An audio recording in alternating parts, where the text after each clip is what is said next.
Ok, bueno, buenas tardes, doctor y compañeros. Nosotros somos el equipo 4 y vamos a hablar sobre las enfermedades inflamatorias del colon. El equipo está conformado por Jara Pérez Kenia, Ramírez Martínez Yaret y su servidor Aquiles Rodríguez Aranza. La siguiente, por favor.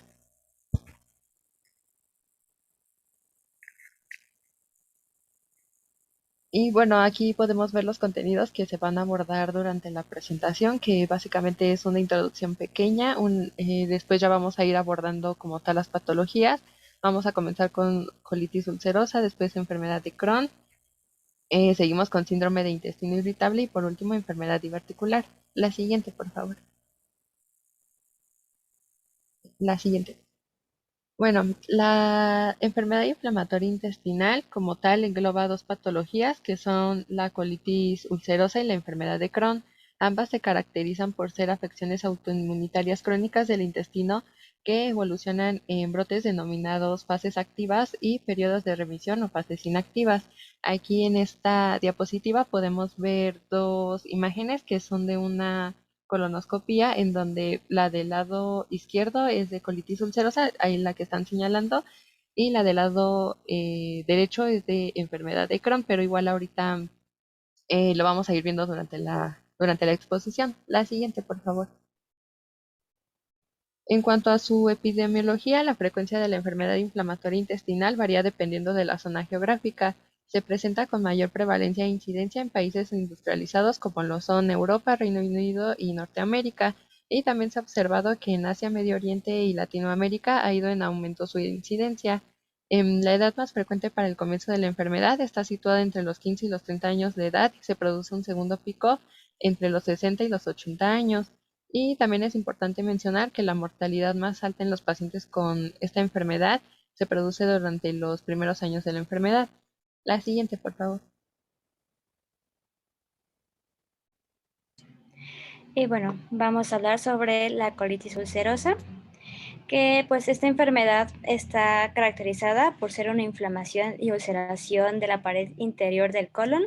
Y aquí vamos a distinguir 3 grados de la extensión de la enfermedad. La primera de ellas es la que está localizada pues a nivel del colon sigmoides, llamada pues proctitis. La segunda es una afección que ya se localiza en pues el ángulo izquierdo, a la que se le llama proctosigmoiditis. Y hay un tercer grado en el que pues ya viene afectando todo el tramo del colon, llamado pancolitis. Respecto a su epidemiología, pues esta es una enfermedad crónica, sin embargo, como ya mencionábamos al inicio, es una enfermedad que tiene pues periodos en los que está en remisión, en los que pues no aparece y periodos en los que sí hay cierta actividad. Estos periodos en los que tiene actividad pues se conocen como brotes, que suelen coincidir con la primavera o el otoño, o después de enfermedades infecciosas virales, el uso de antibióticos o de AINES. Igual no hay casos reportados antes de la revolución industrial, debido a que a partir de este periodo se dio un cambio en la forma en que se procesaba el trigo, al igual de que una modificación en la dieta, dando pues un aumento en el consumo de carnes y de azúcares.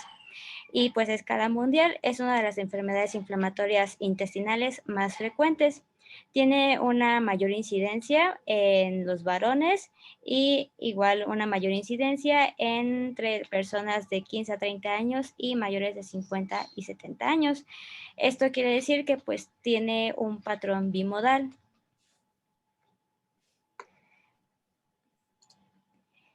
En cuanto a la etiopatogenia, pues se destaca la historia familiar, siendo pues un factor de riesgo en aquellos pacientes que tengan un familiar afectado de primer grado, que haya padecido ya una enfermedad inflamatoria intestinal. E igualmente con el descubrimiento que hubo del genoma humano, se han descrito nuevos genes que son susceptibles a la aparición de enfermedades inflamatorias intestinales, descubriéndose 9 loques diferentes, denominándose IBD, bueno, que van del 1 al 9. Y pues realmente actualmente no existe una prueba diagnóstica, ya sea pre o postnatal, que se base pues en estos factores genéticos. Respecto a los factores medioambientales, las infecciones intestinales pues son sí bastante frecuentes y pues se han identificado bacterias como son E. coli, Clostridium difficile y subpoblaciones o subespecies de Salmonella, Shigella y Campylobacter. Estos pues ya está demostrado que alteran la microflora bacteriana colónica, gatillando la enfermedad y pues igualmente van a afectar aún más a aquellos pacientes que ya de por sí tengan una carga genética. Respecto a los mecanismos de autoinmunidad, pues igual en la fisiopatología, pues vamos a explicar cómo es que la respuesta inmune es exagerada contra la microbiota del lumen intestinal, en donde pues las citocinas juegan un papel bastante importante y van a determinar no solamente la inflamación, sino la determinación y la severidad de la enfermedad. E igualmente es curioso mencionar que se mencionan, factores protectores, entre ellos se menciona el efecto que tiene la nicotina, ya que pues la bibliografía nos mencionó que estas enfermedades inflamatorias son más frecuentes en personas exfumadoras o que pues no fuman, no han fumado en algún momento de sus vidas, por lo que pues se menciona que la nicotina puede tener un efecto protector. Igualmente, los pacientes que hayan tenido una apendicectomía antes de los 20 años tienen una menor incidencia de aparición de las enfermedades inflamatorias. Entonces, pues estas etiologías las podemos resumir en que son ya sea por factores genéticos, factores ambientales e inmunológicos. Y pues estos van a ir muy de la mano con lo que es la fisiopatología, ya que pues normalmente tenemos un equilibrio entre lo que es las células del epitelio intestinal, la microbiota y el sistema inmune de la mucosa. Sin embargo, cuando aparecen interacciones entre factores ya sea genéticos o medioambientales, así como microorganismos intestinales, cambios en el epitelio y respuesta del sistema inmune del huésped, van a crear un ambiente de inmunidad bastante desregulada, que esta estará limitada a la mucosa del intestino. Bueno, la mucosa y submucosa, ya que estas son las primeras barreras de protección física e inmunológica. Por otra parte, en las células del intestino, los colonocitos, van a presentar una perturbación en la producción de sus péptidos antimicrobianos y de su moco, lo que va a contribuir a fragilizar aún más la barrera. Esta barrera nos separa el ambiente pues inmunológico de las bacterias luminales. Entonces, pues esta alteración de la barrera va a causar un aumento de la permeabilidad, lo que va a dar lugar a un aumento en la exposición de los antígenos del colon. Entonces, pues en primer lugar tenemos que la barrera epitelial va a aumentar su permeabilidad. Después también es importante mencionar que existe un equilibrio, una ruptura del equilibrio de la tolerancia que tiene el sistema inmune intestinal contra la microbiota intestinal, con una respuesta inmunitaria pues bastante descontrolada contra pues la flora que existe, con la microbiota que existe en el propio intestino. Entonces, en las fases agudas de este proceso inflamatorio se van a involucrar bastantes células inflamatorias, más que nada polimorfonucleares, como son los neutrófilos. Y pues estos se van a infiltrar en las criptas del Leverkusen, formando abscesos crípticos que posteriormente van a formar pólipos. En fases más avanzadas de la enfermedad podemos observar que la mucosa se vuelve más displásica y aplanada e incluso pues ya en fases bastante crónicas se podrían observar lesiones epiteliales precancerosas inducidas por la misma regeneración epitelial secundaria a las lesiones que han estado existiendo en la pared del intestino. Y bueno, eh, ¿cómo funciona el papel de la inmunidad? Pues aquí nos localizamos a nivel de la lámina propia, en donde van a estar presentes muchas cantidades de células dendríticas y macrófagos, que los vemos aquí en la imagen, que estos tienen una función de presentación de antígenos, más que nada a linfocitos T y B, y que pues igual aquí se presentan. Y bueno, la actividad de células dendríticas va a estar aumentada y el número de células circulantes se va a correlacionar con la actividad de la enfermedad, lo que nos indica que hay un rol importante entre el inicio y la perpetuación de la inflamación. Las células dendríticas poseen receptores de reconocimiento a patrones.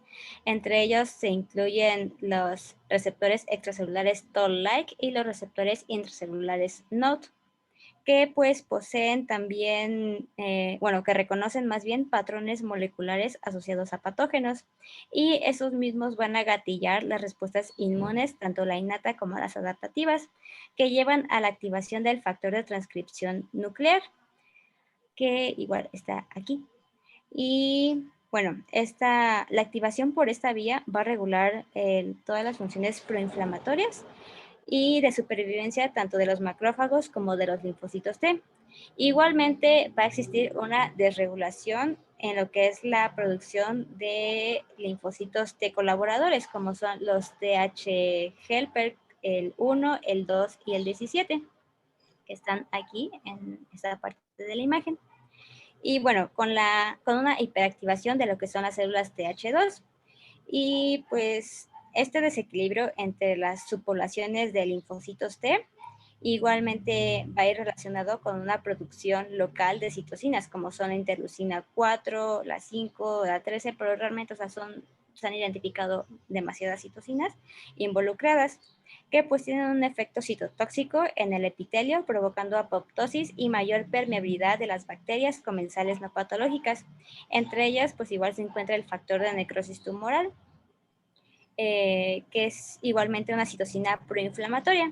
Y pues esta inflamación da lugar a una sobreexpresión de MAdCAM-1, que es una proteína de adhesión a la superficie de las células endoteliales y que va a tener una interacción con la integrina alfa 4 beta 7, que se encuentra en la superficie de los linfocitos.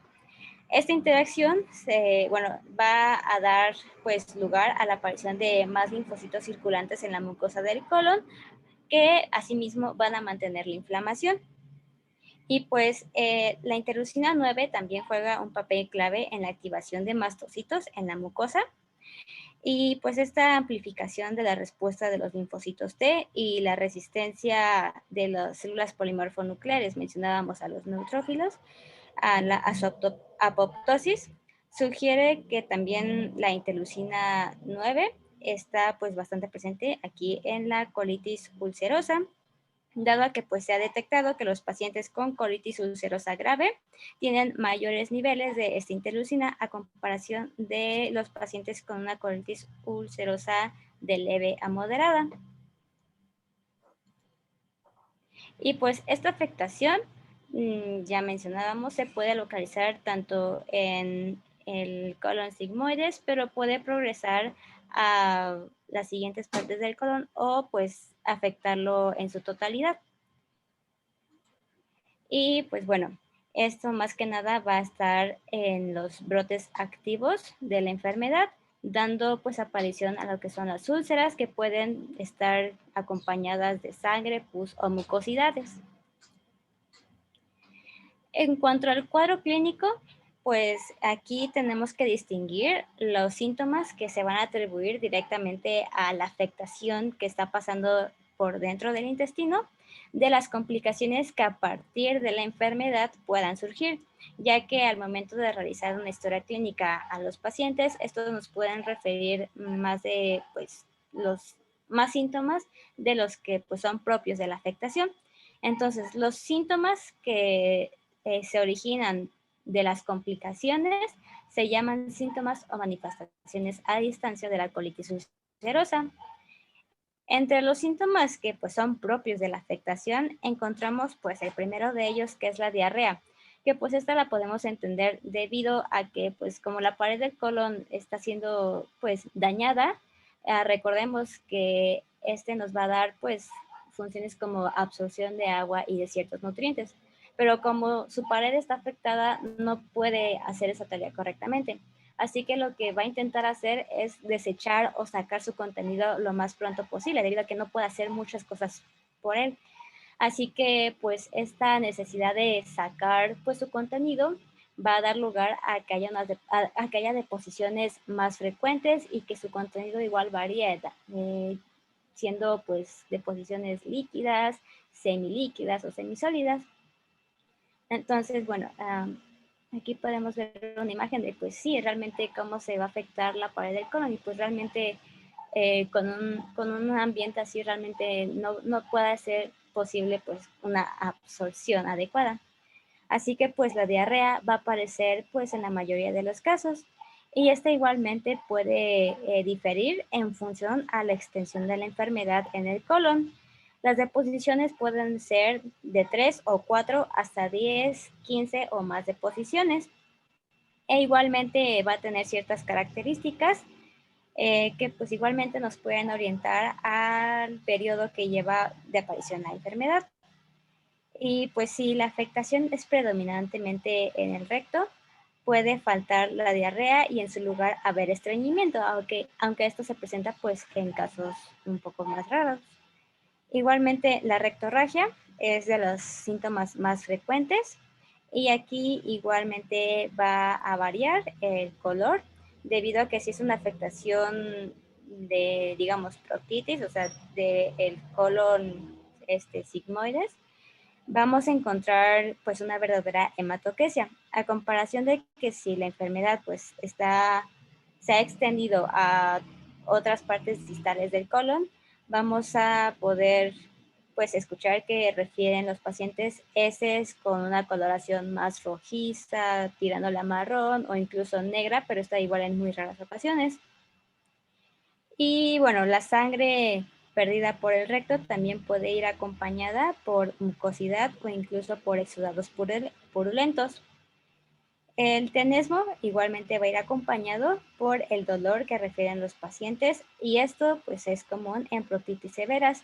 Y el dolor abdominal va a ser de tipo cólico, casi siempre lo referirán en el hipogastrio o en la región periumbilical, que se alivia después de las deposiciones y se vuelve más intenso, eh, teniendo como que una forma de retortijón después de haber ingerido alimentos.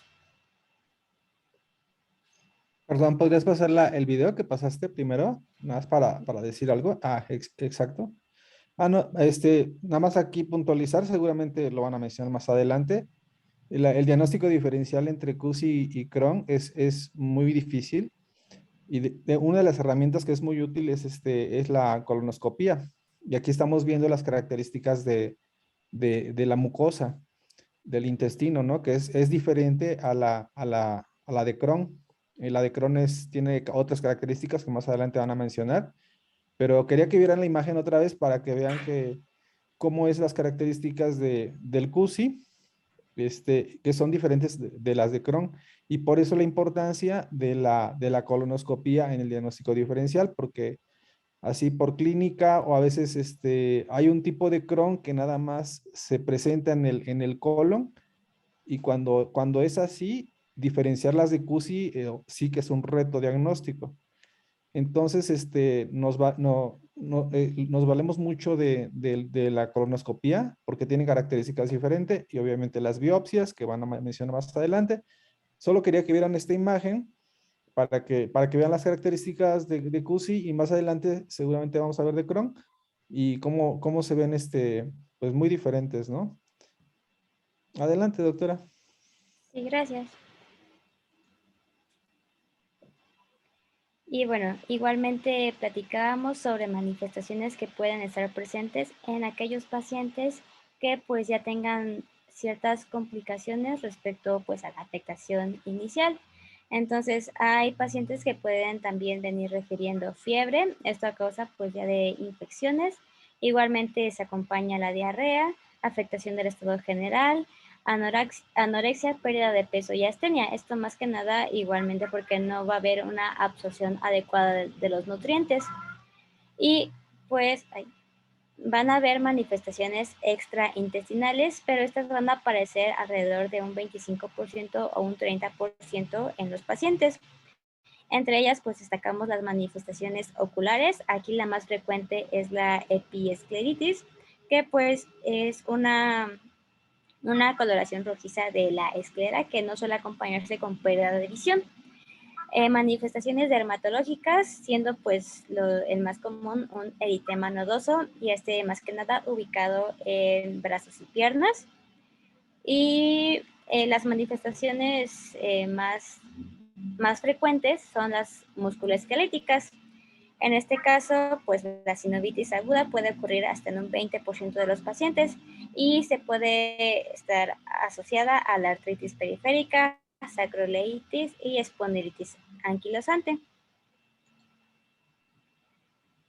En cuanto a los signos que podemos encontrar, salvo que los pacientes presenten las complicaciones locales o a distancia, realmente en la exploración vamos a encontrar pues muy pocos signos, pero podemos destacar que se pueden palpar asas afectadas en el hemiabdomen izquierdo. Igualmente pues puede haber un empastamiento y pues esto igual más que nada si ya existe una dilatación del colon. Aquí pues les pongo una imagen en donde pues más o menos se ve la dilatación en el colon y lo podemos traducir a que pues esta dilatación puede igual distender el abdomen. E igualmente por eso mismo se recomienda que se realice la medición en centímetros de la circunferencia del abdomen, ya que pues si se puede detectar un aumento en la medida, pues podemos sospechar de que se esté desarrollando una dilatación tóxica del colon. Y de esta forma podríamos evitarnos numerosas radiografías para pues igual ver lo que está pasando. Y bueno, aquí les muestro igual cómo se verían las manifestaciones a distancia, como son las dermatológicas, que es el eritema nodoso, la episcleritis. Y bueno, la palpación más que nada pues se realiza de forma bimanual en el hemiabdomen izquierdo. E igualmente pues las manifestaciones musculoesqueléticas, en donde podemos ver aquí más o menos cómo podría verse externamente la afectación.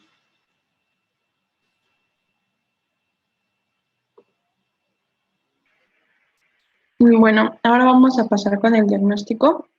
Y primero que nada, los procedimientos endoscópicos con biopsia es la única manera que sirve para diagnosticar con total certeza la colitis ulcerosa. Para confirmar el diagnóstico, es posible que se realicen uno o más de las siguientes pruebas. En primera tenemos a los análisis de laboratorio, que incluyen los análisis de sangre y sirven para controlar que no haya presencia de anemia ni signos de infección.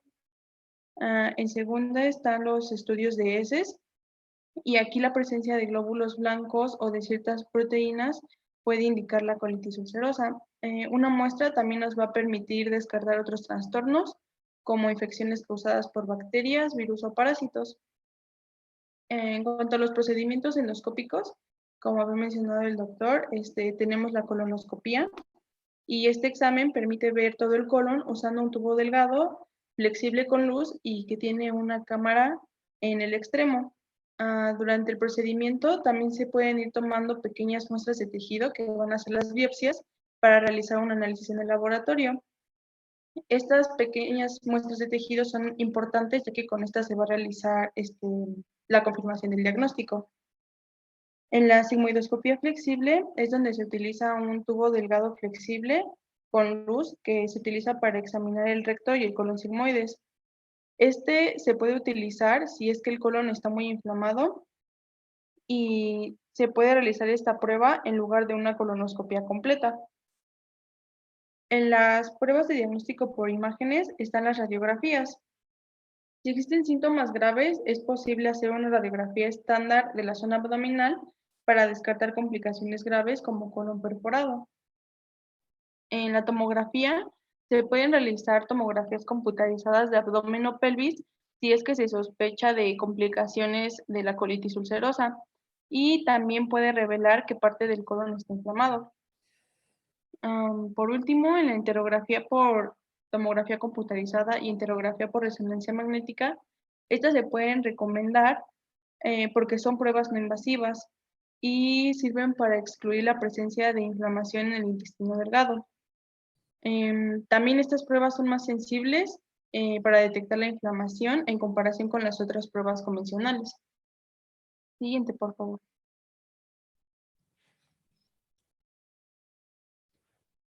Ok, el tratamiento implica terapia farmacológica o cirugía. Varias categorías de medicamentos pueden ser eficaces aunque los que funcionan bien para algunas personas puede que no funcionen bien para otras, por lo que puede tomar tiempo encontrar un medicamento que ayude verdaderamente al paciente. Además, algunos tienen efectos secundarios graves y se necesita evaluar los beneficios y los riesgos de cada tratamiento. En primer lugar, tenemos a los medicamentos antiinflamatorios y estos con frecuencia son el primer paso en el tratamiento de la colitis ulcerosa. Son adecuados para la mayor parte de la gente que presenta esta afección. Y estos medicamentos comprenden los siguientes. En primera están los 5-aminosalicilatos y les dejé una pequeña lista de ellos. Para decidir cuál tomar y si se administra por vía oral o en forma de enema supositorio, esto va a depender del área del colon que se encuentre afectada. También tenemos los corticosteroides y estos medicamentos generalmente están reservados para la colitis ulcerosa que va de moderada a grave y que no responde a otros tratamientos. Generalmente no se toman a largo plazo porque causan efectos secundarios.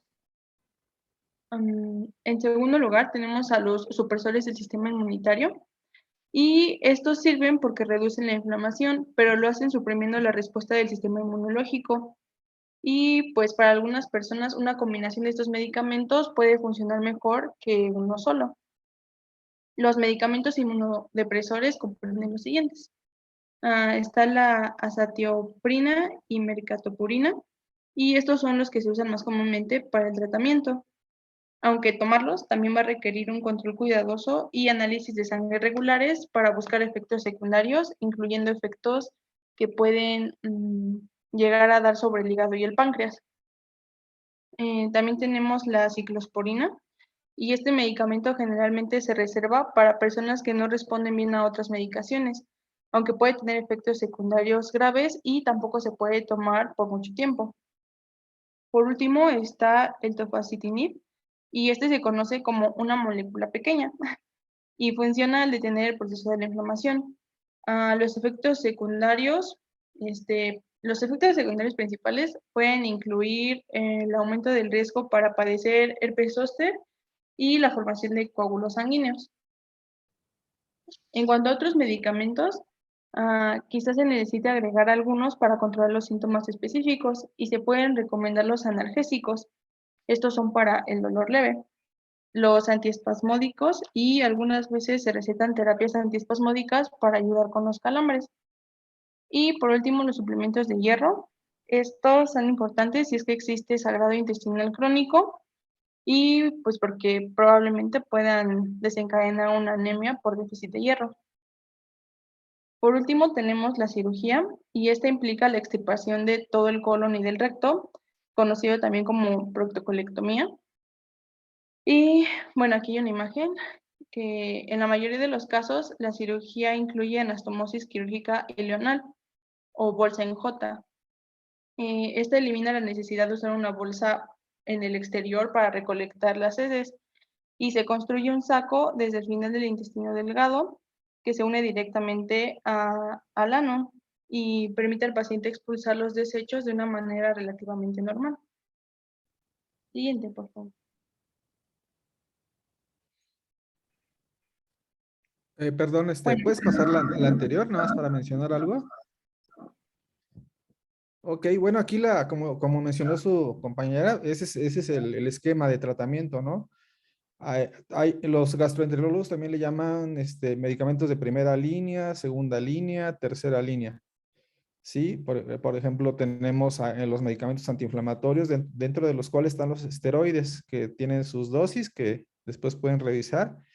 Aquí es importante mencionar que en casos graves se puede utilizar corticosteroides intravenosos como metilprednisolona, la hidrocortisona, cuando son casos severos, ¿no? Y los inmunosupresores, que ya los mencionó, cuando fallan los primeros, los inmunosupresores son de mucha ayuda.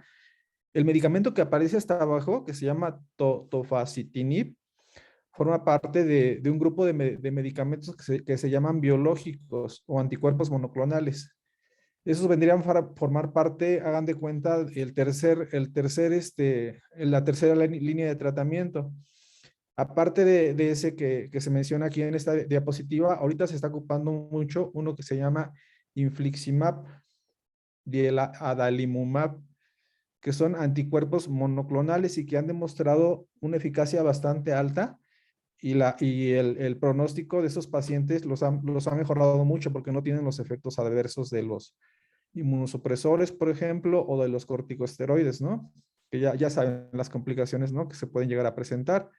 Infecciones oportunistas, depresión de la médula ósea, pancreatitis, y los anticuerpos monoclonales han venido a cambiar mucho la historia de estos pacientes. Entonces, la tercera línea de tratamiento son esos medicamentos. Algunos, la mayoría son intravenosos, algunos subcutáneos. Y bueno, cuando ya falla esta tercera línea de tratamiento y el paciente está en un grado grave, pues ya seguiría, como ya dijo su compañera, la cirugía, ¿no? Quería nada más mencionarles eso, ¿no? Eso de los anticuerpos monoclonales, que son medicamentos como que recientes y que ahorita se están ocupando con pues con beneficio de los pacientes, ¿no? Que a veces sí se complican mucho. Y bueno, nada más que quería dejarles clara esa parte, ¿no? El tratamiento. Adelante, doctora. Gracias, doctor. Bueno, en cuanto a las complicaciones, dentro de estas vamos a encontrar el megacolon tóxico en primer lugar, y aunque es poco frecuente, se considera la complicación más grave y ocurre cuando el colon se agranda como consecuencia de la inflamación. Este agrandamiento va a evitar que el colon se contraiga, lo que va a resultar en que se acumulen los gases dentro de él, y a medida que se van acumulando, el colon se empieza a hinchar y es cada vez más probable que estalle. Si esto sucede, puede liberar bacterias y toxinas en el torrente sanguíneo. En segundo está la perforación del colon. La inflamación crónica y las úlceras en el colon pueden debilitar la pared intestinal, y con el tiempo esta debilidad puede convertirse en una perforación que va a permitir que las bacterias y otros contenidos intestinales se filtren hacia el abdomen y pueden llegar a causar una peritonitis. También tenemos el cáncer colorectal, y este va de entre el 5 y el 8% de las personas que padecieron colitis ulcerosa lo van a poder desarrollar en un periodo de 20 años posteriores al diagnóstico, en especial en personas que no recibieron tratamiento para la colitis ulcerosa, y pues estas tienen mayor probabilidad de desarrollar el cáncer. Por último está la colangitis esclerosante primaria, o CEP, y es una afección que involucra inflamación y daña los conductos biliares. Afecta aproximadamente al 3% de personas con enfermedades inflamatorias intestinales, y generalmente solo ocurre cuando la enfermedad intestinal es extensa, y pues esta es una enfermedad de por vida que va a evolucionar lentamente. Siguiente, por favor.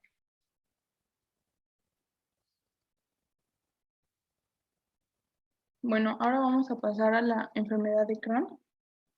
Y bueno, la enfermedad de Crohn es una afección por la cual resultan inflamadas partes del tubo digestivo, y casi siempre se compromete el extremo inferior del intestino delgado y el comienzo del intestino grueso, aunque puede ocurrir realmente en cualquier parte del tubo digestivo, desde la boca hasta el extremo del recto. Tiene una prevalencia de 26 a 199 casos por 100.000 personas, o 201 por cada 100.000 adultos. Algunos estudios reportan que existe esta variación en la incidencia por los cambios en el estilo de vida, como la urbanización, los cambios en los hábitos alimenticios, como el consumo de comida rápida en exceso, de carbohidratos, o una baja ingesta de alimentos con fibra. Siguiente, por favor. Bueno, para la etiopatogenia, un elemento central en la patogenia es la función del sistema inmune, como lo hemos estado viendo. Se han identificado defectos en el sistema inmune innato y el adaptativo.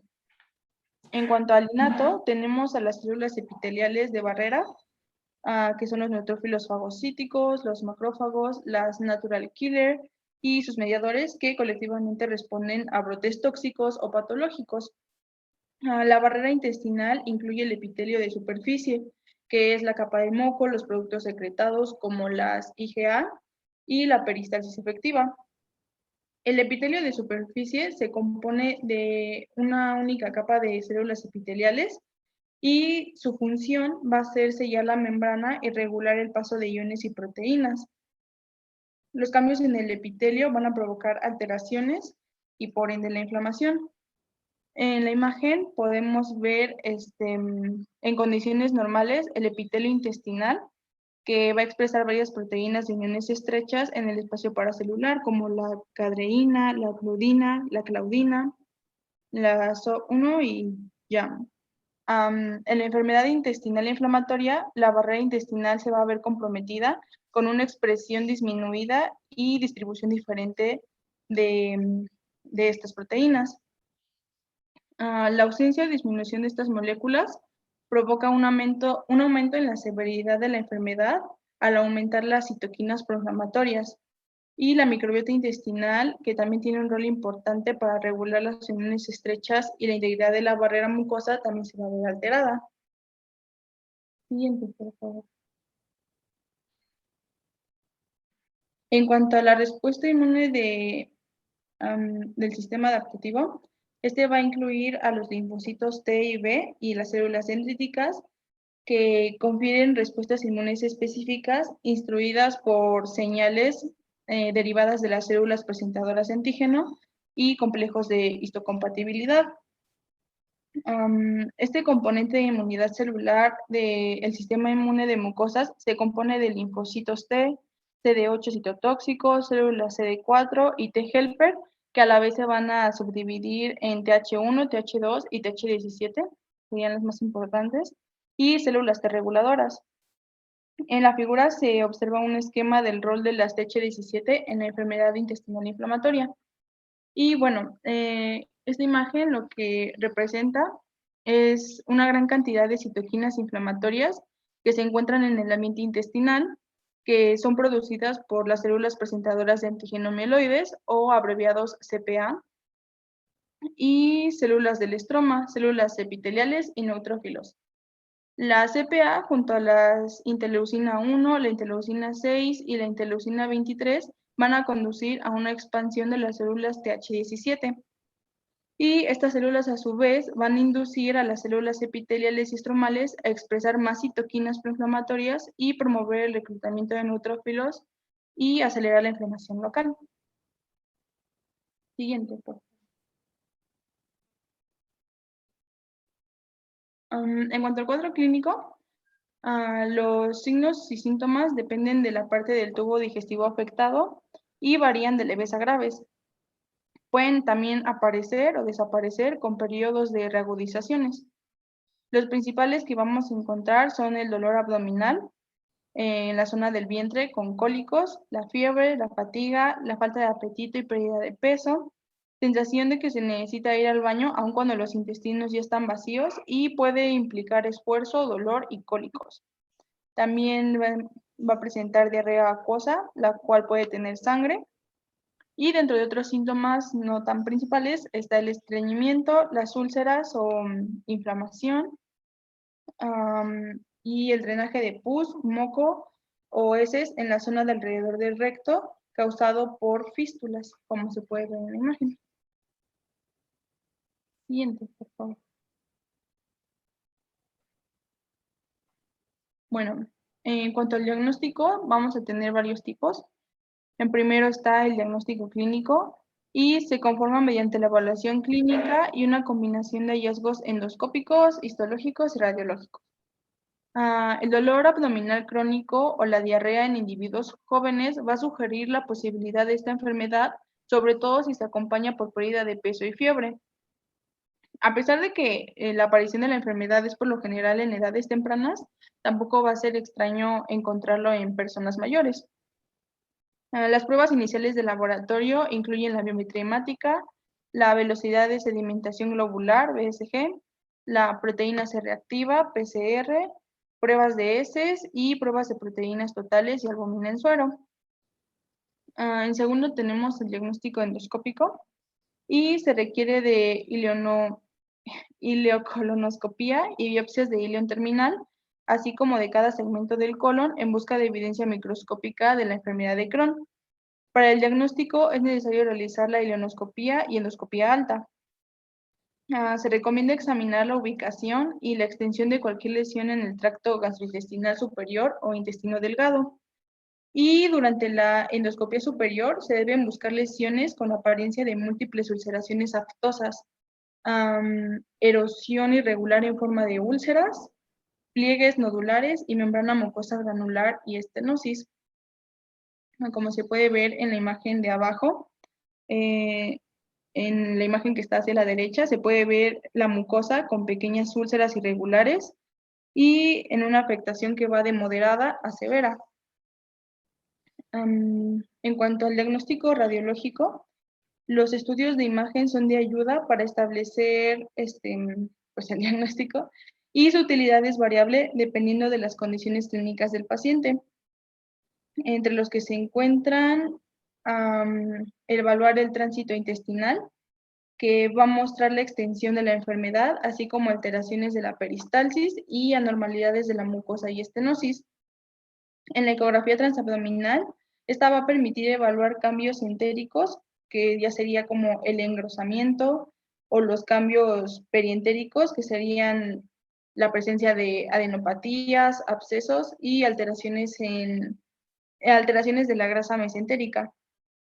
Aquí el Doppler también va a ayudar a la detección de hiperemia de la pared del intestino y apoya en la distinción de la enfermedad crónica y la activa. Por último tenemos la tomografía computarizada y esta va a permitir valorar la extensión y la gravedad de la inflamación gastrointestinal para detectar la formación de abscesos. También va a evaluar anomalías luminales que van a ser pues ulceraciones, el engrosamiento de la pared y extraluminales que van a ser fístulas, abscesos y linfadenopatías. En la segunda imagen, bueno, de una vez les digo la de la segunda imagen, la segunda imagen representa el tránsito intestinal, que es un barrido y un signo de cuerda. El signo de la cuerda es un indicador de un severo estrechamiento de las asas intestinales. Bueno, en cuanto al diagnóstico histológico, como primera instancia debe descartarse cualquier proceso infeccioso o neoplásico y además debe considerarse que no existan datos histológicos, debemos tener en cuenta de que no existen datos histológicos que establezcan el diagnóstico así como tal. Sin embargo, la presencia de ciertos hallazgos combinados con datos clínicos van a ser altamente sugestivos para la enfermedad. Y por último, en la tercera imagen podemos observar una biopsia de la mucosa intestinal con ulceración y fístula. Siguiente, por favor. En cuanto al tratamiento, los antibióticos y la azatioprina deben utilizarse como primera elección de terapia y un ejemplo de estos son el infliximab o adalimumab y se debe utilizar como una segunda línea médica en el tratamiento. La presencia de un absceso perianal debe ser descartado y si es que está presente debe ser drenado con carácter de urgencia. Si existe una fístula asintomática, el tratamiento es la colocación de cetón o fistulotomía y se debe añadir un antibiótico. En cuanto a la colocación del cetón, se recomienda para fístulas que sean complejas y el momento de la eliminación depende de la terapia. Por último, la cirugía siempre debe ser considerada una opción en una enfermedad ya localizada. Siguiente. Bueno, para las complicaciones, la enfermedad de Crohn puede provocar una o más de las siguientes. En primer está la obstrucción intestinal. Esta puede afectar todo el grosor de la pared intestinal y con el transcurso del tiempo algunas partes del intestino también pueden llegar a ensancharse y formar tejido cicatricial, lo cual puede bloquear el flujo de los contenidos digestivos. En las úlceras, la inflamación crónica puede provocar llagas abiertas, que serían estas úlceras, y esto se puede presentar en cualquier parte del tubo digestivo, ya sea la boca, el ano, etc. En cuanto a las fístulas, algunas úlceras pueden extenderse completamente a través de la pared intestinal, lo que va a provocar una fístula. Es decir, una conexión anómala entre diferentes partes del cuerpo. También pueden desarrollarse entre el intestino y la piel o entre el intestino y otro órgano. Cuando se desarrollan fístulas en el abdomen, también es posible que los alimentos no pasen por áreas del intestino que son necesarias para la absorción y en algunos casos es posible que la fístula se infecte y forme un absceso, lo que puede poner la vida en riesgo. También está la fisura anal y se trata de una pequeña rotura en el tejido que recubre el ano o en la piel que se encuentra alrededor del ano, lo que favorece la formación de infecciones.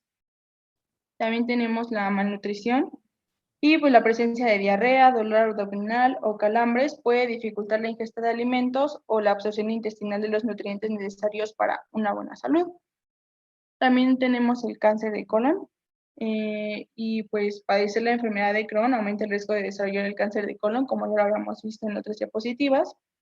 Y coágulos sanguíneos, esta enfermedad aumenta el riesgo de la formación de coágulos en las venas y en las arterias, igual ya lo habíamos visto. En cuanto a otros problemas de salud, puede provocar problemas como la anemia, trastornos en la piel, osteoporosis, artritis y enfermedades de vesícula biliar o del hígado. En cuanto a los riesgos por causa de los medicamentos, pues como vimos, algunos medicamentos bloquean las funciones del sistema inmunitario y están asociados con riesgo de desarrollar cánceres como el linfoma o cáncer de piel, por mencionar algunos, y también aumentan el riesgo de infecciones. Los corticosteroides también están asociados con el riesgo de desarrollar osteoporosis, cataratas, glaucoma y diabetes, entre otras afecciones. Siguiente, por favor. Bueno, ahora vamos a continuar con el síndrome de intestino irritable. La siguiente, por favor. Antes de que continúes, les menciono algo. No sé si les quedó claro. Ya su compañera mencionó que el CUSI es una enfermedad de la mucosa y la submucosa. Es inflamación a ese nivel y ya todo el mecanismo que mencionó. Es raro que en el CUSI se presenten úlceras y a diferencia del Crohn, bueno, el CUSI es una enfermedad de la mucosa submucosa y el Crohn es una enfermedad transmural. Entonces el Crohn, ese sí tiene como que más complicaciones, ¿no?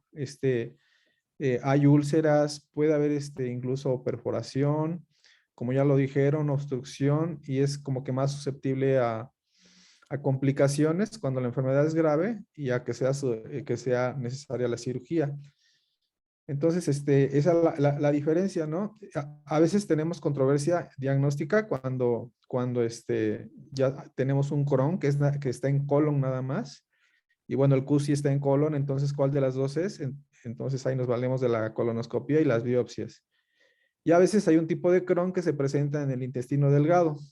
Por ejemplo, a nivel de yeyuno, o de esa parte, ¿no? Que es así difícil de alcanzar. Hay otra metodología que utilizan los gastroenterólogos que se llama cápsula endoscópica, que es un endoscopio que es una cápsula que el paciente pues prácticamente se traga y se toman fotos, ¿no? De todo el intestino y de esa manera también se puede hacer un diagnóstico diferencial y como ven ustedes, esta patología me llama mucho la atención porque realmente no tenemos así, la clínica no te dice, no te ayuda mucho a diferenciar una de otra. No, ahí nos ayudan mucho todo lo que tenemos, sobre todo de instrumentos de imagen y las biopsias.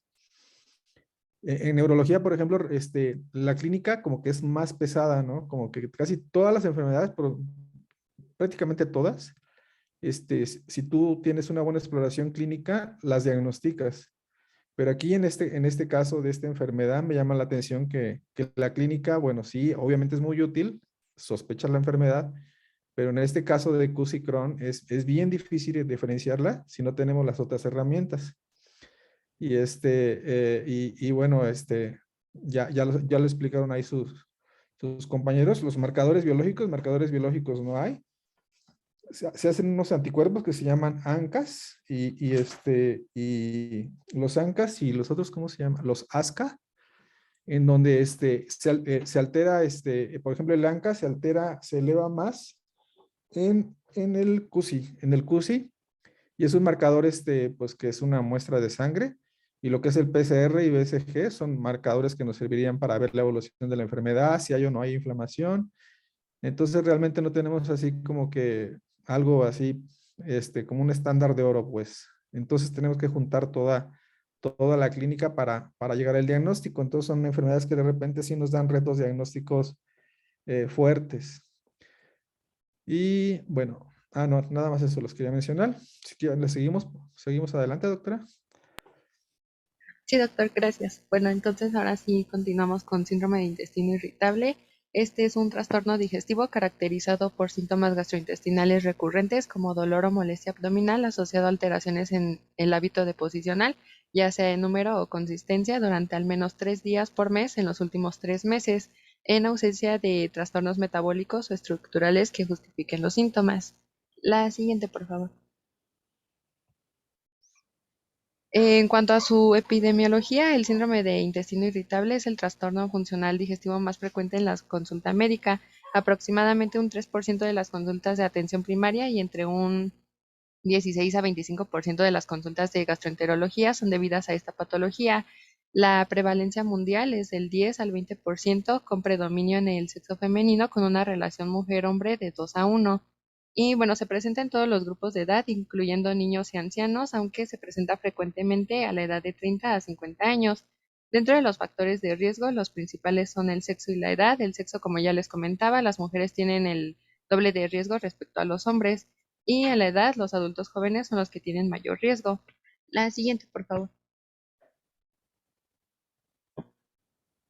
Bueno, en cuanto a su etiopatogenia, hasta el momento no hay una causa específica relacionada con el desarrollo de este síndrome, sin embargo, se considera un trastorno multifactorial.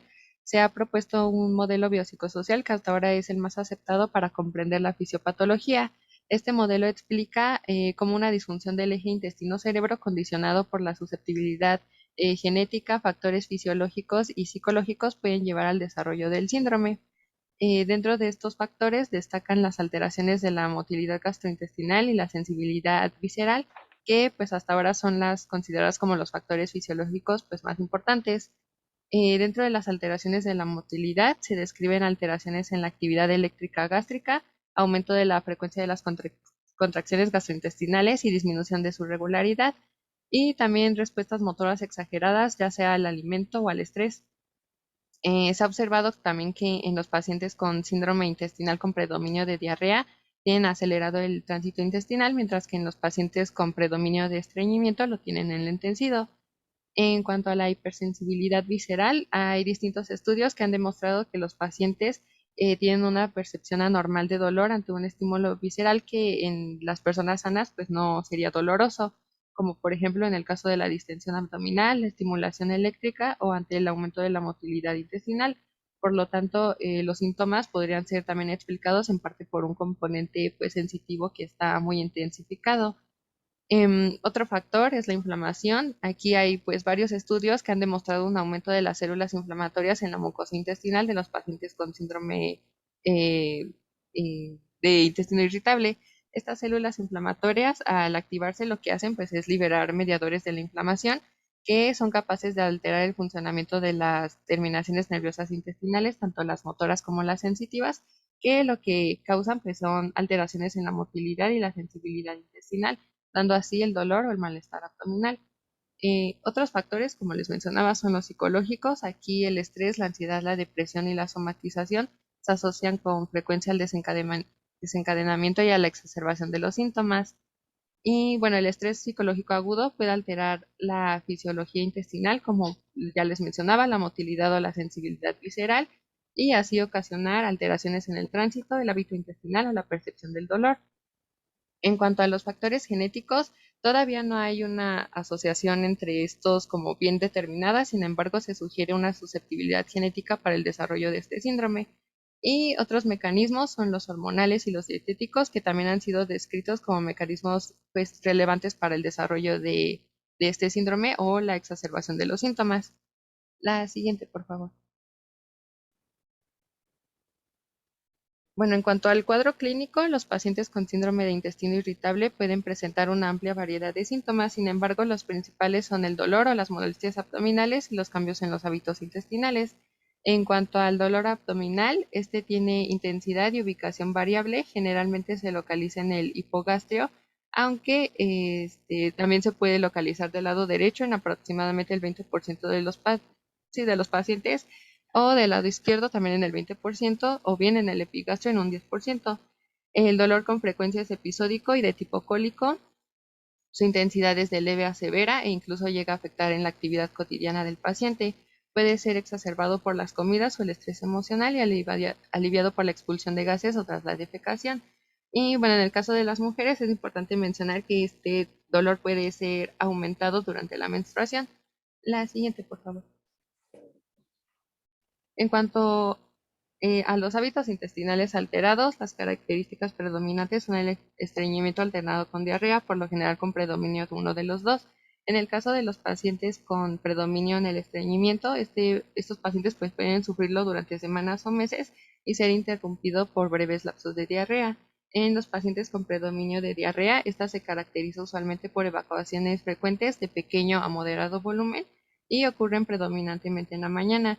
Se pueden agravar por el estrés o por la comida y en la mayoría de las ocasiones las deposiciones son precedidas de dolor abdominal.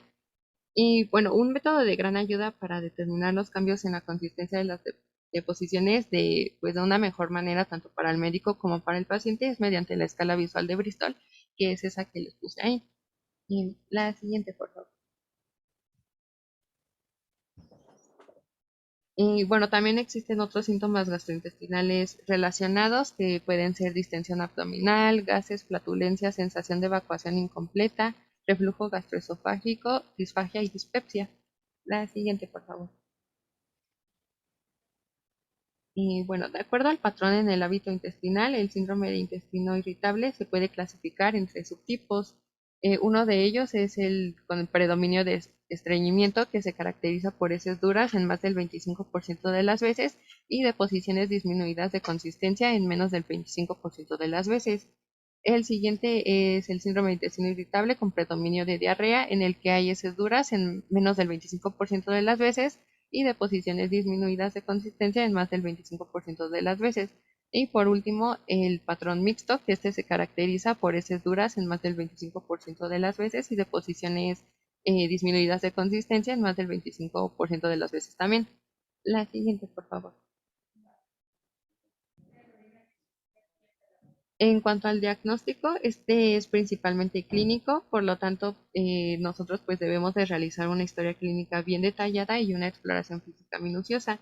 En cuanto a la historia clínica, es importante que nosotros interroguemos antecedentes heredofamiliares de importancia, como lo pueden ser patologías como la enfermedad celíaca, cáncer de colon o enfermedad inflamatoria intestinal. También sobre posibles eventos o problemas familiares que hayan sucedido y puedan estar relacionados con el padecimiento del paciente, como por ejemplo el fallecimiento de un familiar, el desempleo reciente o que a algún familiar se le haya diagnosticado una enfermedad grave reciente. En los antecedentes personales se deben de interrogar alergias alimentarias, hábitos dietéticos, ingesta de medicamentos, en especial si estos alteran la motilidad intestinal o causan dolor abdominal, comorbilidades, intervenciones quirúrgicas previas y la presencia de síntomas sugestivos de ya sea ansiedad o depresión. La siguiente, por favor. Bueno, el diagnóstico se recomienda realizarlo mediante los criterios diagnósticos de Roma 3 en ausencia de signos y síntomas de alarma. Estos criterios de Roma 3 son pues criterios estandarizados para el diagnóstico del síndrome de intestino irritable basados en la sintomatología característica del síndrome. Dentro de esto se menciona dolor o molestia abdominal recurrente al menos 3 días por mes en los últimos 3 meses, que debe de estar relacionado con dos o más de los siguientes factores, que son el dolor mejore después de la defecación, que se acompañe ya sea de alteraciones en la frecuencia o en la variación de las deposiciones. Y bueno, estos criterios deben de cumplirse durante los últimos 3 meses y los síntomas deben haber iniciado por lo menos 6 meses antes del diagnóstico. La siguiente, por favor. En cuanto al dolor abdominal, lo que se debe de valorar es su localización, su inicio, la frecuencia e intensidad, relación con la comida o algún alimento en específico o bien un grupo de alimentos, cambio en las deposiciones y la mejoría o no con la defecación. De igual forma, pues se deben de interrogar síntomas que estén asociados con este dolor. En cuanto a las deposiciones, deben de valorarse la frecuencia y la consistencia y como les mencionaba, pues debe de ser de preferencia mediante la escala de Bristol. La siguiente, bueno, ¿le puedes dar un clic, por favor? En cuanto a los datos de alarma, estos pues también son importantes tomarlos en cuenta, ya que estos nos ayudan a identificar otros diagnósticos que pueden ser mucho más graves. Los datos de alarma incluyen edad mayor de 50 años, inicio abrupto de los síntomas, pérdida de peso inexplicable, dolor abdominal ya sea nocturno o progresivo, sangre en las heces, fiebre y antecedentes de familiares de cáncer de colon, enfermedad inflamatoria intestinal o enfermedad celíaca. Bueno, por otro lado, en la exploración física, esta suele ser inespecífica, sin embargo, se puede detectar dolor abdominal, ya sea localizado o difuso, o una alteración de los movimientos intestinales a la auscultación. La siguiente, por favor. En cuanto a las pruebas complementarias, estas generalmente pues no se deben de solicitar para el diagnóstico, ya que en su mayoría es clínico. Sin embargo, se han definido factores que deben ser tomados en cuenta cuando se seleccione la profundidad de la evaluación diagnóstica. Entre estos factores incluyen la duración de los síntomas y el cambio de estos con el tiempo, la edad y el sexo del paciente, estudios diagnósticos previos, antecedentes familiares de tumores malignos colorectales y grado de disfunción psicosocial. Por ejemplo, en el caso de los pacientes que son jóvenes y no tienen datos de alarma, no se recomienda realizar estos exámenes de rutina debido a que, como les mencionaba, pues principalmente el diagnóstico es clínico. Sin embargo, en los pacientes que tienen presencia de datos de alarma se justifica la realización de exámenes complementarios, pero estos deben de ser de acuerdo a las características clínicas de cada paciente. La siguiente, por favor. Dentro de los estudios que se podrían solicitar está la biometría hemática completa, principalmente para descartar anemia, velocidad de eritrodimentación o proteína C reactiva para excluir procesos inflamatorios concomitantes. Y, por ejemplo, si el paciente tiene predominio de diarrea, se recomienda solicitar exámenes de heces en busca de leucocitos, sangre, huevos o parásitos. También puede ser útil revisar la función tiroidea y los niveles de calcio, sobre todo en los pacientes que tienen predominio de estreñimiento. Y bueno, se recomienda realizar una colonoscopia en los pacientes con datos de alarma y en pacientes mayores de 50 años con el objetivo de escrutinio de cáncer colorectal. La siguiente, por favor.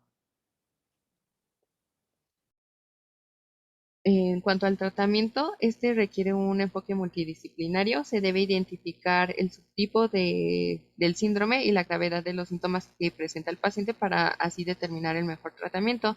También es importante establecer una buena relación médico-paciente, ya que se asocia a una menor necesidad de consulta, mayor satisfacción del paciente y reducción de sus síntomas. Y aquí lo que se debe de hacer es explicar el padecimiento y aclarar las dudas que el paciente tenga con un lenguaje claro. De igual forma, se debe de escuchar atentamente a todo lo que el paciente nos quiera comentar e implicarlo en la toma de decisiones del tratamiento. Este tratamiento va a ser farmacológico y no farmacológico. Dentro del tratamiento no farmacológico se destacan los cambios en el estilo de vida, ya que el ejercicio físico, una dieta equilibrada y dedicar tiempo suficiente a la defecación mejoran los síntomas en el paciente. La siguiente, por favor. En cuanto a la dieta, se debe brindar información al paciente sobre alimentos que podrían desencadenar los síntomas como la distensión y el dolor abdominal. En algunos pacientes, el consumo de cafeína, grasas, alcohol o leche pueden exacerbar la sintomatología, por lo que se debe de recomendar no consumirlos o disminuir su consumo. De igual forma, algunos consejos iniciales que se le pueden dar al paciente son el masticar bien la comida y comer despacio, evitar las comidas copiosas, realizar 5 comidas al día, no consumir alimentos muy condimentados y evitar el consumo de bebidas gaseosas. Y bueno, también es importante una atención psicológica porque pues es relevante crear estrategias para que los pacientes puedan manejar el estrés. El ejercicio moderado y las prácticas como ya sea yoga o meditación pueden ayudar a disminuir el estrés. Y dentro de las terapias que son como más recomendadas se encuentra la terapia cognitivo-conductual y la hipnoterapia. La siguiente, por favor. En cuanto al tratamiento farmacológico, los síntomas a los que va dirigido este tratamiento son el dolor o malestar abdominal, el estreñimiento o diarrea y la ansiedad y depresión. El tratamiento pues debe de estar enfocado al síntoma predominante, como les mencionaba, pues ya sea estreñimiento o diarrea. En el caso del dolor abdominal, el tratamiento es con anticolinérgicos con efecto antiespasmódico, independientemente del subtipo de síndrome que tenga el paciente. Y bueno, estos son los de primera línea y actúan mediante la relajación de la musculatura lisa y causan alivio de los síntomas por periodos cortos de tiempo. El tratamiento debe de acompañarse además de modificaciones en la alimentación y el estilo de vida, y un punto importante es que su uso tiene que ser limitado en el subtipo con estreñimiento, ya que uno de sus efectos secundarios es que podría empeorarlo.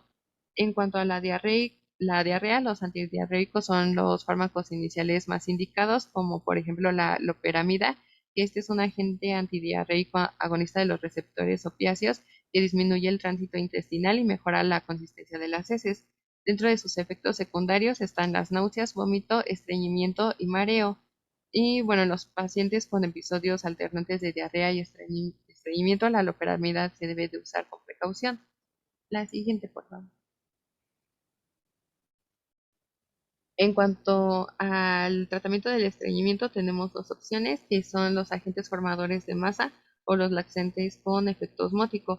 En cuanto a los agentes formadores de masa, la fibra dietética puede contribuir a aumentar el volumen de las deposiciones y acelerar el tránsito intestinal.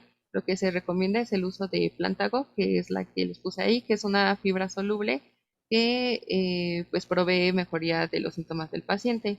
En cuanto a los laxantes con efecto osmótico, el pielietilenglicol es el fármaco de elección y debe emplearse con cuidado a dosis escaladas porque dentro de sus efectos secundarios está la flatulencia y el cólico abdominal. La siguiente, por favor. Bueno, otra opción de tratamiento son los antidepresivos. Estos se recomiendan como segunda opción de tratamiento una vez que los antiespasmódicos en conjunto con ya sea el antidiarreico o el plantago no han controlado los síntomas. Actúan como analgésicos viscerales, modulando el dolor. Los fármacos más utilizados son los antidepresivos tricíclicos. Estos lo que hacen es reducir el tiempo de tránsito intestinal por sus efectos anticolinérgicos, lo que favorece a su uso principalmente en el síndrome con predominio de diarrea. El tratamiento también es importante que se inicie a dosis menores. También se ha demostrado que los inhibidores de la recaptación de serotonina, como por ejemplo la fluoxetinina, la sertralina y la paroxetina, mejoran los síntomas.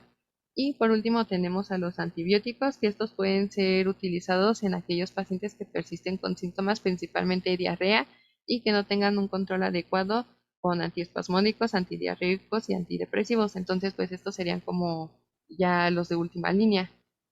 Y la siguiente, por favor.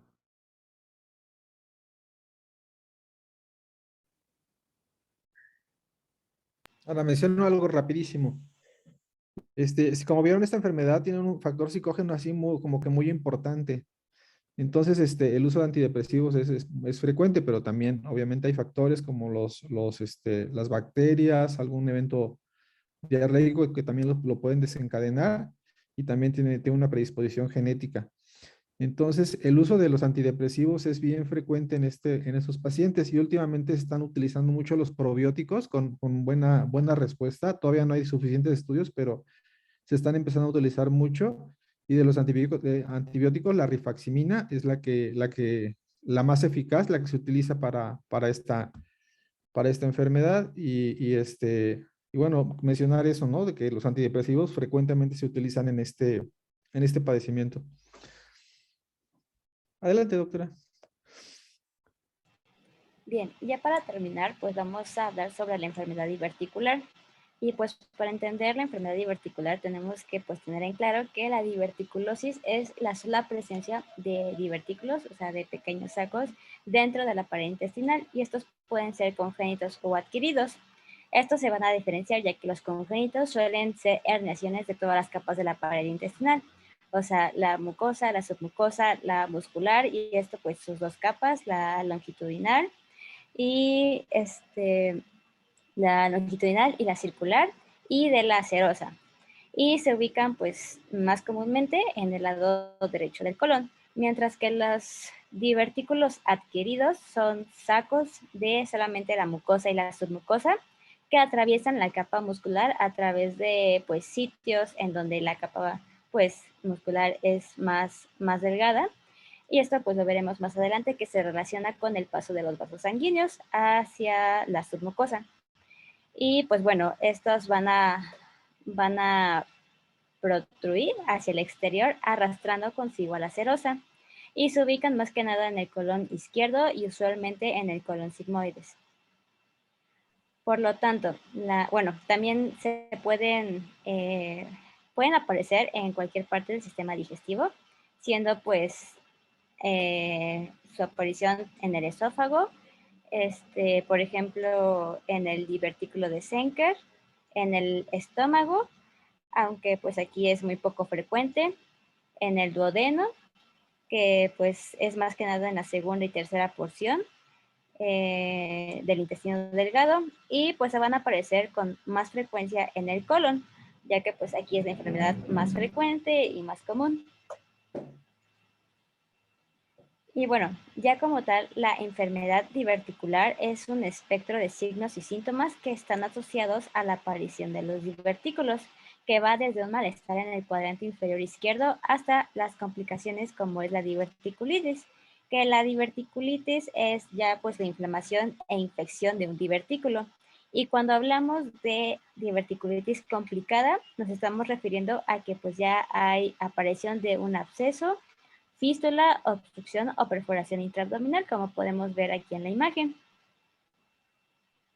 Algo importante que mencionar con esta enfermedad es que, bueno, se le llama diverticulosis en los pacientes asintomáticos, que no tienen síntomas, que son como el 80%. O sea, la mayoría son asintomáticos. Y ya cuando empiezan a haber síntomas, se le llama enfermedad diverticular no complicada o no complicada. Así es como la manejan los gastros. Y bueno, también se le puede llamar, como dijo su compañera, diverticulitis complicada o no complicada. Esa es la diferencia, ¿no? Diverticulosis contra diverticulitis. Y también para que ustedes estén conscientes de que la gran mayoría de los pacientes son asintomáticos. Adelante, doctora.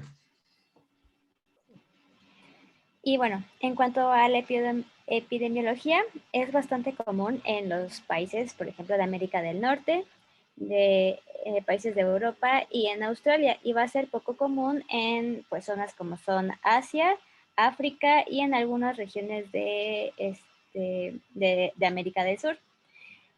También pues va a afectar a 1/3 de la población mayor a 45 años y a 2/3 de la población mayor a los 85 años. De estas poblaciones, en promedio desarrollan diverticulitis a la edad de 62 años, y pues igualmente es uno de los motivos de consulta más comunes en los servicios de urgencias. También va a ser común en las personas fumadoras que consumen antiinflamatorios no esteroideos o que son pues sedentarias. Y bueno, el 95% de los casos se va a desarrollar en el colon sigmoides. El 35% puede desarrollarlo en otra parte del tracto digestivo, pero volvemos, lo más común es que se localice en esta parte del intestino, bueno, del colon. Y bueno, el sangrado afecta del 3 al 15% de las personas y se ha asociado al síndrome o triada de Saint, que pues nos engloba 3 enfermedades digestivas, que son la hernia de hiato, los litos en la vesícula, el colon irritable o diverticulosis. En cuanto a la etiopatogenia, es pues realmente multifactorial debido a que es una combinación de varios factores, como son los que están enlistados. El primero de ellos es la teoría de la fibra desarrollada por Painter y Burkitt, que pues nos dice que se asocia a un defecto en la ingesta de fibra vegetal en la dieta que nos ocasiona una disminución del bolo fecal. Igualmente, las enfermedades genéticas, como son el síndrome de Williams-Beuren, el síndrome de Marfan y el síndrome de Ehlers-Danlos, que entre muchas características que tienen estas enfermedades es que pues tienen alteraciones en el tejido conectivo. Y pues la diverticulosis está pues igualmente asociada a cambios a nivel de la elastina y con esto pues se relaciona mucho la debilidad en la pared muscular. E igualmente el descenso en la resistencia de la pared del colon está en áreas de baja resistencia, como son pues aquellas en donde van a penetrar los vasos sanguíneos hacia la submucosa, y una menor resistencia a la distensión que va muy relacionado con la edad avanzada. Y pues la última de ellas y pues la que nos va a indicar más sobre la fisiopatología es un aumento en la presión intraluminal del colon o teoría de la segmentación igualmente desarrollada por Painter, que lo que nos dice es que pues en la fisiología del colon normalmente tenemos dos tipos de contracciones, que son las propulsivas y las segmentarias. En el caso de las contracciones segmentarias, aquí va a influir demasiado pues las altas presiones que ocurren en estas cámaras o pequeños compartimientos del colon, que pues por la presión que están manejando e igualmente pues el colon mismo cierra estos compartimientos, va a generar pues una presión intraluminal que va a estar favorecido por el estreñimiento y la dieta pobre en fibra. Y bueno, aquí también es importante mencionar que el colon sigmoides es comúnmente el más afectado debido pues a que es debido a que tiene el diámetro más pequeño. Bien, en cuanto a la fisiopatología, pues... Perdón, nada más es mencionar algo, Aquí, doctor. conforme si quieres la diapositiva anterior, algo rapidito. Esto, por ejemplo, de la fibra, últimamente ya hay más estudios acerca de clínico controlados, de hecho, de pacientes que les dan fibra, otros que no les dan fibra, y están viendo si hay algún riesgo aumentado de diverticulosis, y parece que no han encontrado una diferencia.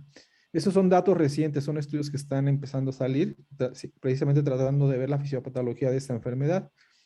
Parece que lo que sí tiene que ver son el cambio, algo decían en diapositivas anteriores, que el cambio de la dieta, que ahora los alimentos son más procesados, sobre todo las harinas, y también algunas carnes rojas que son ya más procesadas, y los alimentos, pues todo lo que saben ustedes de las comidas fritas y todo eso, las comidas procesadas, la comida chatarra, pues parece que esa más bien tiene que ver con estas patologías.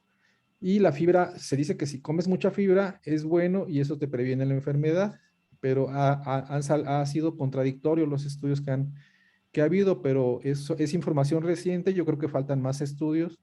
Ahorita no se puede decir algo definitivo con lo de la fibra, pero los alimentos procesados y lo del cambio de dieta con lo de los granos, de cómo ya son más procesados últimamente, ya se están viendo cosas pues que eso está haciendo mucho daño a nuestra salud, ¿no? Hablando específicamente de la diverticulitis. ¿La que sigue? Sí, adelante, doctora. Sí, gracias, doctor. Bien, en cuanto a la fisiopatología, pues tenemos que recordar que las fibras del músculo longitudinal externo del colon conforman tres bandas largas de músculo, que son las tenias colónicas, que pues son tres, las dos tenias antimesentéricas, que es la tenia epiploica y la tenia libre, que pues bueno, aquí no se pueden apreciar muy bien en la imagen. Y aparte de estas dos, está la tenia mesentérica. Entonces son dos tenias antimesentéricas más la tenia mesentérica. Entonces, estas tres hileras van a conformar usualmente el sitio en donde se van a originar los divertículos, debido a que se corresponden con los 4 lugares de penetración de lo que son pues ramas de arterias y venas, como podemos ver aquí en la imagen, que pues aquí viene la arteria, y pues aquí podemos ver que justo aquí ingresa y pues coincide justamente con la aparición del divertículo. E igualmente del lado contrario, e igualmente aquí superior, podemos ver igual que como entra el vaso igualmente coincide con la aparición del divertículo. Y pues esto más que nada porque ya que los vasos tienen que encontrar una forma de entrar, pues digamos que estos divertículos aprovechan este espacio que se hace para poder protruir hacia el exterior. Entonces, pues más que nada los divertículos van a coincidir justamente con estos sitios. Y bueno, en cuanto al cuadro clínico, bueno, nos comentaba el doctor que pues suele ser un proceso asintomático y pues, o sea, realmente sí, suele ser asintomático y no se suele pues diagnosticar o ver a menos que pues esté realizando un estudio como es el enema opaco o una colonoscopia. Y pues esto suele pasar más que nada en el 80% de los casos, o sea, es bastante frecuente. Por ejemplo, pues aquí en la imagen es un estudio de enema opaco que nos está mostrando una diverticulitis a nivel del colon sigmoides. Entonces podemos aquí apreciar más o menos cómo están los mini divertículos. Y bien, en cuanto a los síntomas, tenemos que diferenciar pues la diverticulosis sintomática y no complicada, que pues es la principal manifestación clínica de la forma no complicada y pues va a cursar con un dolor abdominal que va a ser de tipo cólico localizado en la fosa ilíaca izquierda. Va a ser de intensidad y duración variables. Puede ser de leve a intenso o puede aparecer de unas cuantas horas a varios días, que se alivia con la deposición e incrementa con pues, la ingesta. E igualmente los pacientes pueden referir signos de peritonismo, como es el meteorismo, el estreñimiento, la diarrea y en algunos casos emisión de moco a través del recto. En el caso de que sea un cuadro de enfermedad diverticular o diverticulitis aguda, pues esta igual va a ser frecuente localizarla en el colon izquierdo y pues va a ser por obstrucción de un divertículo, ya sea por restos de un fecalito, que pues sí obstruye la luz del divertículo, que pues va a poder facilitar que haya una perforación debido a que pues la capa, las capas de las paredes realmente es delgada. Y pues esto nos va a cursar con un dolor, irritación peritoneal y leucocitosis, que pues se le llama a estos tres signos una apendicitis izquierda. E igualmente se viene acompañado de fiebre, náuseas, vómito, escalofríos, si es que ya estamos frente pues a un cuadro de que el divertículo reventó y pues hubo un absceso o hay una infección, pues ya acompañante. E igualmente cólicos y estreñimiento, o se va a acentuar el estreñimiento que ya existe, o puede haber una alternancia entre cuadros de estreñimiento y cuadros de diarrea. Y ya en casos muy graves vamos a encontrar que existe sangrado, desgarros u obstrucciones, igualmente causada por pues, los mismos divertículos, que pues estos mismos pueden romperse, reventarse o, comentaba ya, pueden aparecer abscesos pélvicos. En cuanto a los signos, la exploración suele ser normal, aunque a veces se observa plenitud y un ligero dolor, ya decíamos, en el cuadrante izquierdo del abdomen.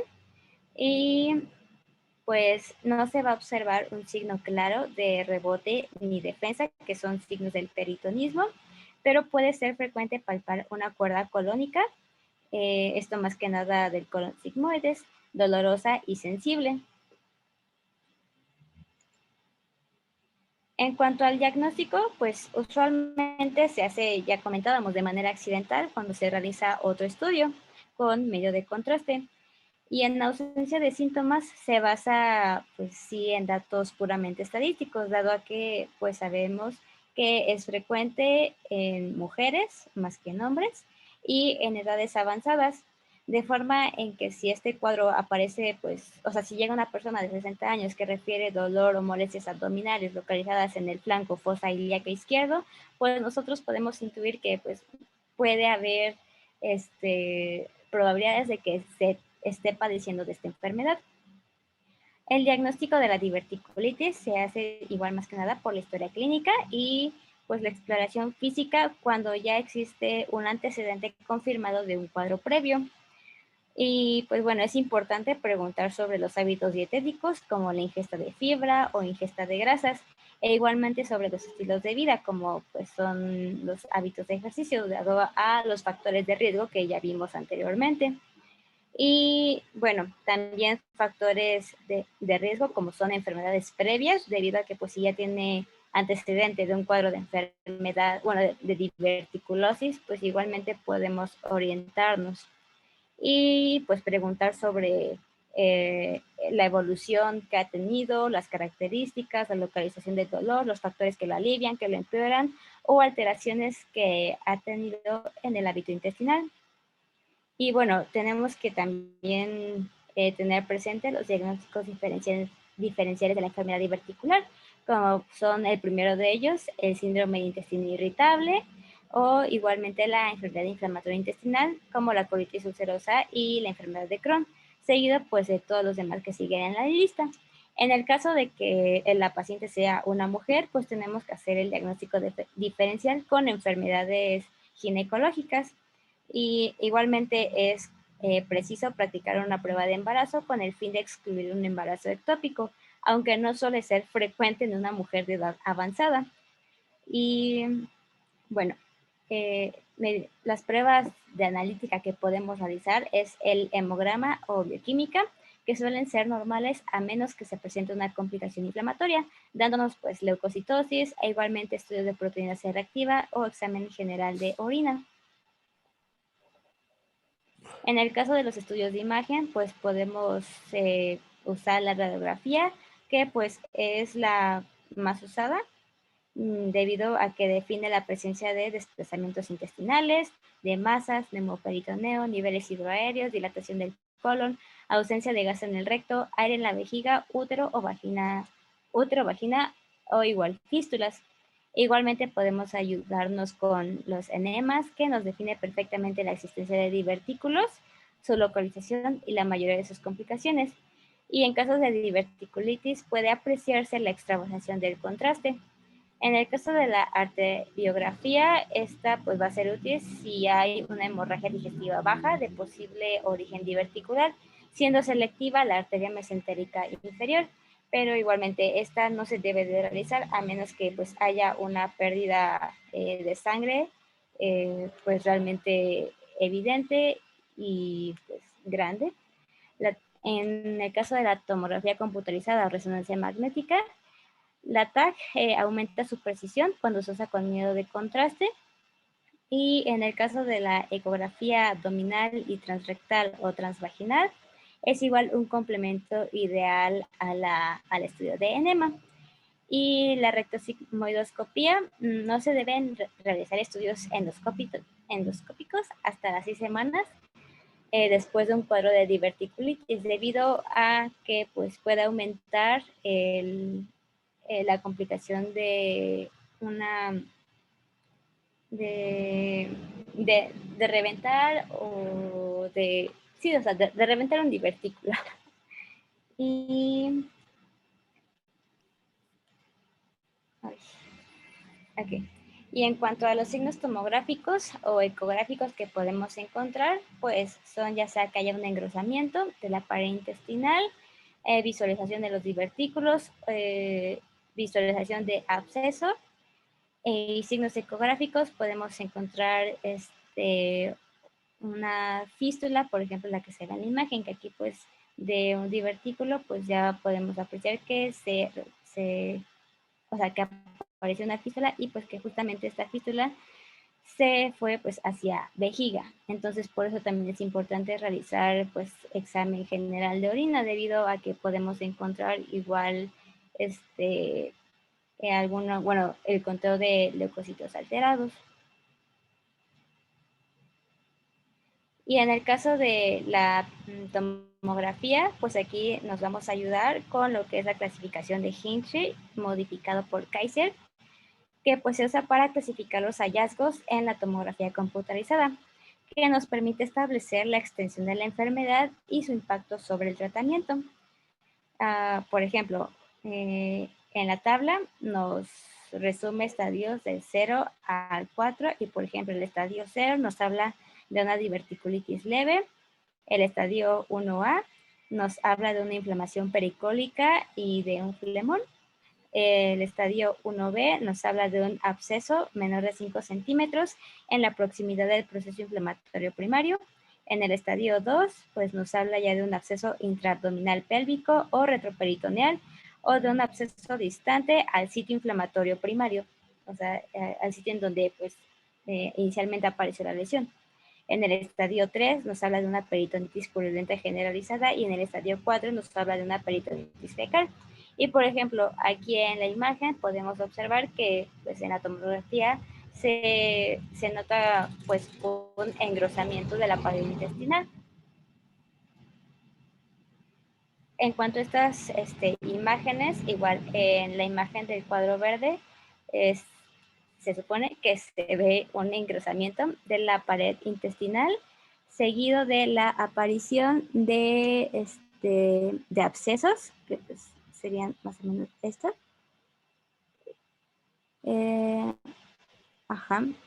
Son abscesos que aparecen y cambios en la grasa pericólica. Y en el caso de esta imagen, pues aquí se observa una diverticulitis de grado 2 según la clasificación, que muestra un engrosamiento de la mucosa, que son pues los que están señalando las flechitas, y un absceso pélvico.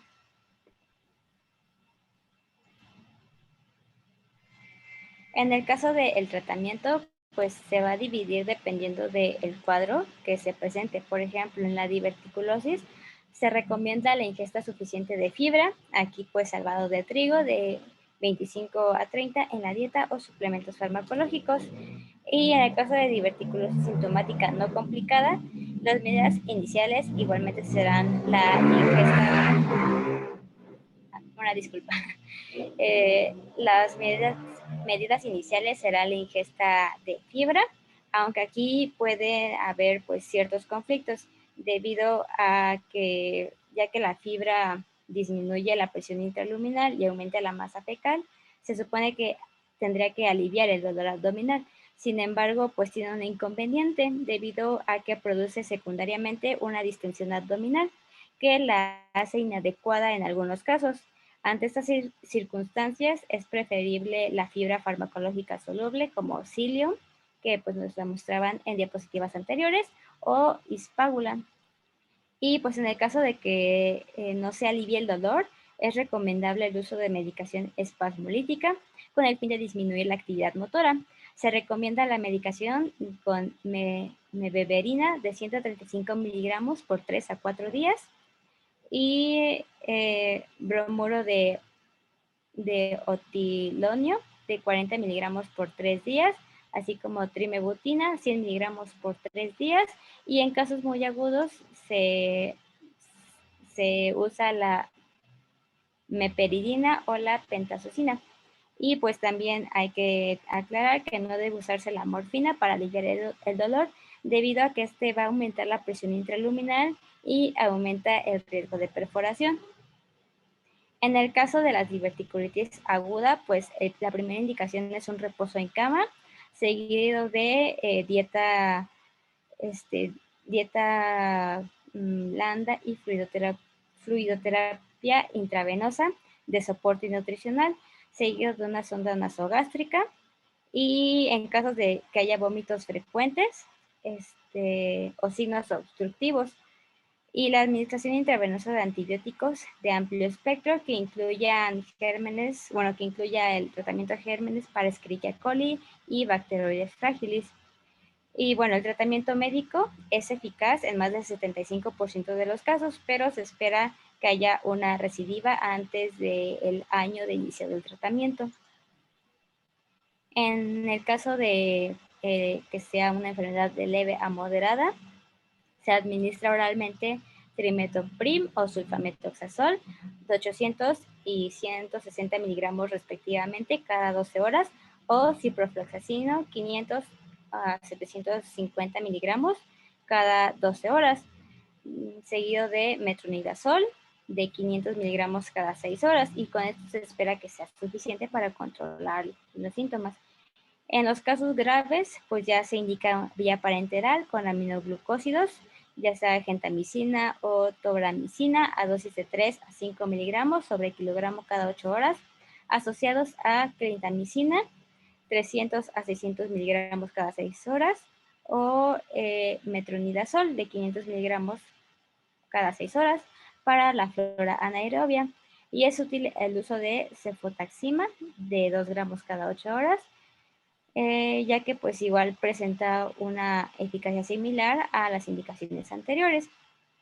Y pues hay que tener pues claro que la mejoría clínica no va a ser inmediata y se va a ver pues el resultado después de unos 3 o 10 días inicio del tratamiento, pero esto va a depender de la gravedad del caso.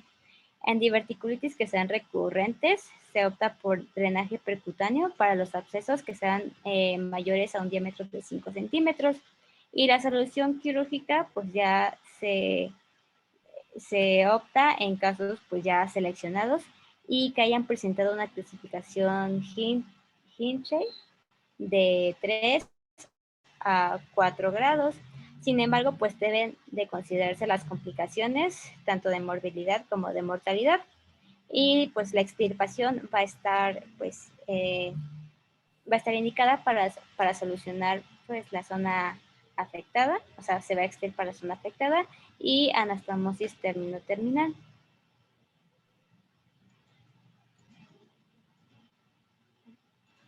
En cuanto a las complicaciones, pues ya aquí vamos a hablar de la diverticulitis aguda, que pues es la inflamación y la infección del divertículo, que lo veíamos pues en las diapositivas anteriores. El absceso pericólico igual es cuando en el curso de una diverticulitis el proceso séptico queda localizado en pues la cavidad, queda localizado y este se va a denominar peridiverticulitis. Sin embargo, pues este proceso se puede ya sea encontrar solamente pues en la pared intestinal o extenderse a los órganos vecinos, produciendo abscesos intramurales, pericólicos, sofrénicos o hepáticos. En el caso de las fístulas, pues la extensión y ruptura de un absceso a los espacios vecinos da lugar a la formación de fístulas como una vía de drenaje natural de pues lo que se ha acumulado dentro del saco. Y estos suelen producirse usualmente hacia la vejiga, provocando infecciones urinarias. Y pues en el caso de las mujeres igualmente puede producirse hacia el útero. En el caso de la diverticulitis hemorrágica, se suele producir por la erosión de la pared de una arteria en el fondo del divertículo. Y en el caso de la colitis segmentaria asociada a diverticulosis, este va a consistir en un cuadro de retortijones en la fosa ilíaca izquierda, seguido de diarrea y afectación sobre todo en el colon sigmoides. En el caso de que haya una obstrucción intestinal, pues es de las complicaciones poco frecuentes y sucede cuando el proceso inflamatorio es tan intenso que cierra la luz colónica, como podemos ver aquí en la imagen. Y en el caso de la peritonitis, pues es una complicación muy grave, aunque también poco frecuente, y es consecuencia de la perforación a la cavidad libre de un divertículo o de un absceso. Y pues ya, bueno, con esto ya daríamos por terminada la exposición. No sé si exista alguna duda o alguna pregunta.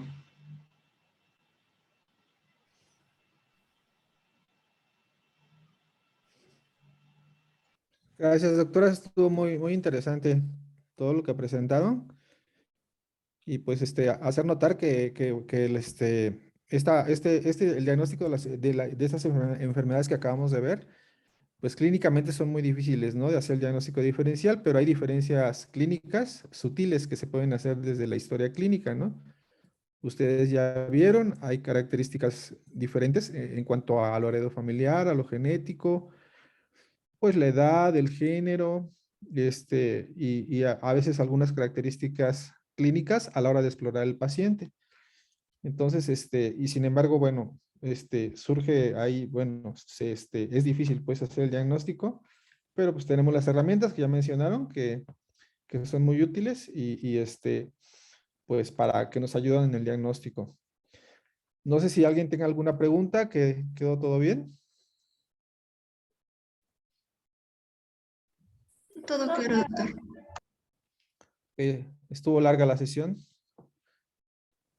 Ok, bueno, entonces si no hay preguntas, pues nos vemos por allá la próxima semana a los que les toque conmigo y que pasen una bonita tarde.